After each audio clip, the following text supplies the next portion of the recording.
আমি এখানে স্পষ্টভাবে বলতে চাই, এখানে বিএনপির কোটি কয়েক নেতা দিয়ে এই খাদ্যবান্ধব ওএমএস ডিলারের তালিকা করা হয়েছে।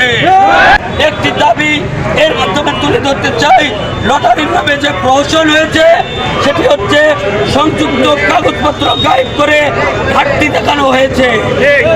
ওই ঘাটতি কাগজের বিষয়ে আবেদনকারীকে জানানো হয়নি। 3 বৈধ আবেদন সমূহের সবাইকে লটারির তারিখ বিষয়ে অবগত করা হয়নি। 5 একই নামে একাধিক টোকেন দিয়ে লটারি করা হয়েছে। 6 অবৈধ আবেদন সমূহের আবেদনকারীদের যাতে কোনো জবাবদিহি না করতে হয় সেজন্য একই দিনে বাতিল ও লটারি দেখানো হয়েছে। 8 7 যাদের কোনো দোকান নেই তাদেরকে নিয়োগ দেওয়া হয়েছে। 9 ব্যাংকের আর্থিক সচ্ছলতার সনদ যাদের সঠিক নেই এরকম অনেককে ডিলার দেওয়া হয়েছে।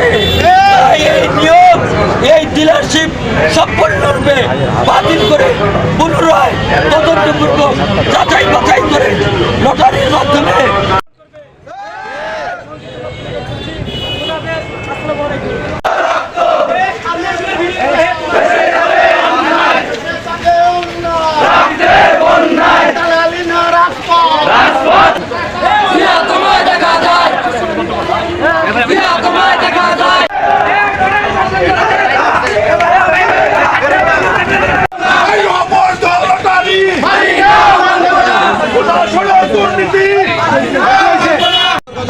দলের পক্ষ থেকে বিপ্লবী শুভেচ্ছা অভিনন্দন জানাচ্ছি।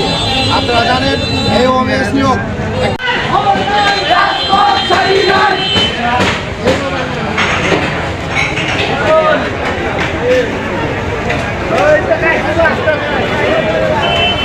আমরা যে কারণে এখানে উপস্থিত হয়েছি, দেখা যাচ্ছে সুন্দরগঞ্জ উপজেলা যে পরিচালিত হয় গুটি কয়েক 2-4 জন স্বার্থান্বেষী মহলের ব্যক্তিবর্গের দ্বারা, এবং ইউনো মহোদয় কিভাবে তাদেরকে প্রাধান্য দিয়ে তাদের দ্বারা এই প্রশাসন পরিচালনা করে।